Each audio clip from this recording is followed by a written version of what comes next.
Good morning, students. Welcome to your computer class. Open your computer book, page number 63. In this chapter, we are learning about MSSS. This is your topic, title bar. Okay. Title bar के बारे में हम पढ़ते हैं. What is title bar? जो हम MS office में जो कंपोनेंट्स हैं, डिफरेंट टाइप्स ऑफ कंपोनेंट्स के बारे में हम पढ़ाई कर रहे हैं. वो सारे कंपोनेंट्स में जो सबसे पहले हमारा है title bar. This is your MSSS. Look at here. Only MSSS लिख करके मैंने इसको ओपन किया है. तो ये है आपका MSSS. यहाँ पर देख रहे होंगे आप, डाटाबेस लिखा हुआ है. Database SS 2007. ये 2007 का है, बट हमारे जो बुक में है that is only 2000. MS office 2000 का है. तो इसीलिए यहाँ पर कुछ टूल्स हैं जो वेरी करेगा, जो अलग हो सकता है. तो ये हम जो पढ़ रहे हैं 2007 का है. ये आपका डाटाबेस है और इसमें डाटाबेस में आप क्या कर सकते हो, देखो अभी आपको मैं दिखा रही हूँ. टाइटल बार कहाँ है? ये आपका टाइटल बार है जो नॉर्मली सबका होता है ऊपर, जिसमें टाइटल लिखा रहता है. Okay. Next is your tool bar. The toolbar has a number of important tool button to help you work with the table. Table में काम करने के लिए हमें बहुत सारे टूल्स की रिक्वायरमेंट पड़ती है डाटाबेस में. तो वो सारे टूल्स जहाँ रहते हैं उसको हम टूल बार बोल रहे हैं. Let us get familiar with these tool buttons. सबसे पहले बता रहा है कि टूल बटन ओपन. ओपन हमें कहाँ मिलेगा? आपको सबको पता है. ओपन अगर हमें ढूंढना है तो हम आ जाएंगे फाइल में. फाइल में जाकर क्लिक करेंगे तो हमें यहाँ पर ओपन मिलेगा. ओपन क्यों यूज होता है? Open enables you to open the table that is selected. It is the same as double clicking on the table to open it. किसी डाटाबेस को अगर हमें ओपन करना है, लुक एट हियर, हमने यहाँ ओपन क्लिक किया तो जितने भी डाटाबेस मैंने बनाया है वो सारे नाम आपका यहाँ पर आ जाएगा.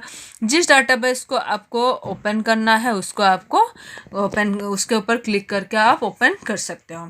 Next is your design. Design जो है, यहाँ पर आपको डिजाइन यहाँ नहीं मिल रही है. डिजाइन टैब है जो आपको डाटाबेस डिजाइन करने के लिए आपको, जब हम डाटाबेस टूल में जाएंगे तो इसमें हमें डिजाइन करने का ऑप्शन आ जाएगा. ओके. तो next is your new. New यहीं पर हमें मिलेगा. न्यू डाटाबेस क्रिएट करने के लिए हम न्यू में जाएंगे. Enables you to create tables in different ways like database view, design view, table wizard. Important, this is the feature of new. Then delete का ऑप्शन आएगा. डिलीट भी यहाँ पर अवेलेबल नहीं है. मैंने पहले बोला आपको कि कुछ टूल्स होंगे जो इसमें होंगे और कुछ 2000 होने के, MSSS 2000 होने के वजह से उसमें आपका डाटाबेस में वो होगा, बहुत सारे टूल उसमें हैं और 2007 में कुछ टूल्स नहीं हैं. ओके. तो next is your large icon. Large icon allows you to see the list of the database components along with large icons. Okay. Large icon में लार्ज आइकन जो डाटाबेस का कंपोनेंट्स है वो आपका लार्ज आइकॉन में यहाँ पर ज़्यादा बड़ा बड़ा दिखेगा. Small large allows you to see the list of the database components as small icons. Small icons में दिखेगा जो डाटाबेस कंपोनेंट्स है, इसमें ये स्मॉल आइकॉन्स में यहाँ पर शो होगा. लिस्ट है एक, allows you to see the list for the various components as a simple list. जितने भी कंपोनेंट्स हैं वो सिंपल लिस्ट में यहाँ शो होगी. Next is details. Enables you to see the details of the date and time when the table और any other database components create. जब table हमने बनाया है या फिर डाटाबेस से रिलेटेड क्वेरी, रिपोर्ट, एनीथिंग जब हम बना रहे हैं तो उसका डिटेल्स यहाँ शो होगा कि वो कब बना है, डेट, टाइम और उसका जो भी उसी से रिलेटेड डिटेल यहाँ शो होगी. तो सारे टूल्स हमारा अवेलेबल नहीं है 2007 में, 2000 में अवेलेबल होगी. Okay. Objects bar, next is object bar. The objects bar contain various database object which are as given below. Look at here, यहाँ पर objects bar में सारे दिखा रहे हैं जितने लिस्ट हैं यहाँ पर आपका table, query, form, report, pages, macros सारे यहाँ पर लिस्ट वाइज दिखा रहा है। जो 2000 का है यहाँ पर ऊपर आप देख पा रहे होंगे दिस इज SS 2000, बट 2007 का जैसे मैं आपको यहाँ शो कर रही हूँ तो अलग यहाँ पर जितने भी ऑब्जेक्ट्स यहाँ शो कर रहे हैं ये आपको अलग अलग दिखेंगे। यहाँ पर क्रिएट में जाओगे आप तो आपको टेबल मिल जाएगी, फॉर्म्स यहीं से मिल रही है हमें, क्वेरी में जाएंगे तो हमारा क्वेरी यहाँ क्वेरी विजार्ड क्वेरी हमें यहाँ मिल रही है। नेक्स्ट इज योर रिपोर्ट हमें मिल रही है। पेजेस भी हमें शो होंगी जो हमें किसी ना किसी फॉर्म में हमें पेजेस तो मिल ही जाएगी यहाँ पर देखने पे। Okay, next is your macro यहाँ मिल रही है हमें, और मॉडल्स जो है इसका मॉड्यूल जो है यहाँ मिल रहा है। तो सारे चीज़ें कुछ यहाँ पर अवेलेबल है जो 2007 में है। सबका अलग अलग फीचर है जो यहाँ दिखा रहा है। A table is a collection of related data stored in a organized manner. Table में रिलेटेड डाटा ऑर्गेनाइज्ड मैनर में स्टोर होता है, नॉर्मल जो हम टेबल बनाते हैं। Next is query is use to for filter data from the table based on some condition. Query में data हम जैसे टेबल बनाए हैं उसी से फिल्टर करके कुछ डाटा हम क्वेरी में लेते हैं। Next is form, a form is a user friendly way of entering display enter data stored in table. So यहाँ पर अलग अलग फीचर्स है, आप इसको पढ़ करके समझने की कोशिश करो। Next is your groups. Groups is a folder object that allows you to keep other database object at one place. The favorite group is a default group folder that allows you to store your most frequently used database object at one place. Group में क्या होता है कि जो database का object means object अभी हमने पढ़ा टेबल क्वेरी, जो सबसे ज़्यादा फ्रीक्वेंटली आपने यूज किया है वो आपका फेवरेट ग्रुप में स्टोर हो जाती है जा करके। Okay, so understanding A table and it's components. सबसे पहले हम देखेंगे कि टेबल जो हम बनाते हैं इसका कौन कौन सा कंपोनेंट्स होता है। जैसे कि हम लोग जानते हैं कि यह हमारे टेबल का रो है और ये कॉलम है। तो यहाँ पर जो टेबल का रो है उसको हम रिकॉर्ड्स बोलते हैं और जो कॉलम है इसको हम फील्ड बोलते हैं। जैसे player ID, name, player skill, ये सारे फील्ड हो गया। और जो ये जो उसी से रिलेटेड जो रो में होता है that is called records. A record is a collection of related fields. Each record in the student table is a collection information about. record में क्या है कि जो field से related एक फील्ड है, इसी से रिलेटेड सारे चीज़ें हैं। नेम है तो ओनली नेम है, प्लेइंग स्किल है तो ओनली प्लेइंग स्किल है। फील्ड क्या है? Different categories within a table. Different category है जैसे player ID, name, playing skill, ये सारे अलग अलग कैटेगरी है, that is field.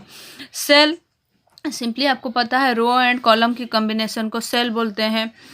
Data item, यहाँ पर जो सेल्स लिखा है इसको आप डाटा आइटम लिखना है, गलती से सेल लिखा हुआ है, डाटा आइटम लिखेंगे। डाटा आइटम क्या है? जो हम एंटर कर रहे हैं वो एक डाटा है।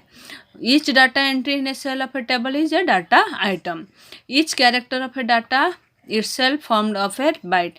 मीन्स यहाँ पर यह है कि कोई भी सेल में आप कितना भी डाटा एंटर नहीं कर सकते हो। इसका कितना आप डाटा एंटर करोगे, कितना साइज का होगा, वो पहले से ही डिफाइन होगी। डाटा टाइप्स, डाटा टाइप क्या है? पहले भी आपने MSSS मैंने आपको पढ़ाया था, तो आप लोगों को पता ही होगा कि जब हम टेक्स्ट लिखते हैं, कुछ नंबर, कुछ अल्फ़ाबेट लिखते हैं तो वो टेक्स्ट का आ जाता है डाटा टाइप। नंबर्स लिखते हैं, न्यूमेरिक वैल्यू लिखते हैं तो नंबर में आ जाती है। डेट लिखते हैं तो डेट का डाटा टाइप आ जाता है। सो डाटा टाइप क्या होता है? जो हम डाटा, जैसे कि ये एक फील्ड है, प्लेयर आईडी में ओनली नंबर्स लिखा जा रहा है तो इसका डाटा टाइप हो गया नंबर। नेम में ओनली नाम ही लिखेंगे तो इसमें खाली टेक्स्ट ही आएगा तो इसका जो डाटा टाइप हो गया टेक्स्ट हो गया। प्लेइंग स्किल में भी ओनली टेक्स्ट ही आ जाएगा। मैच्ड प्लेयर्ड में नंबर आ गई। तो इसी तरह से जहाँ डेट आएगा ओनली डेट का। तो जहाँ पर सिमिलर डाटा आते हैं तो उसको हम डाटा टाइप उसी के अकॉर्डिंग हम डिफाइन करते हैं। लुक एट हियर, जैसे यहाँ पर एक टेबल दे रखा है, देखो टेक्स्ट जब होता है it is use to store data that contents letter, digits, space and special character. जो ये सारे चीज़ें होगा वो आपका टेक्स्ट, उस डाटा टाइप को आप टेक्स्ट दे सकते हो। अप टू 250 कैरेक्टर्स, 250 कैरेक्टर तक ही हम यहाँ पर लिख सकते हैं। Okay, next is your memo. It is use to store long text comments. Memo में क्या होगा कि बहुत लॉन्ग टेक्स्ट कमेंट्स, हम जैसे कि यहाँ पर ओनली 250 तक हम लिख सकते हैं कैरेक्टर तक टेक्स्ट में, बट अगर ज़्यादा हमें पूरा का पूरा एक पैराग्राफ लिखना है, एक सेंटेंस बहुत बड़ा लिखना है, तो हम मेमो डाटा टाइप वहाँ पर मेमो देंगे, जो कि अप टू 64,000 कैरेक्टर तक इसका डाटा साइज हो सकता है।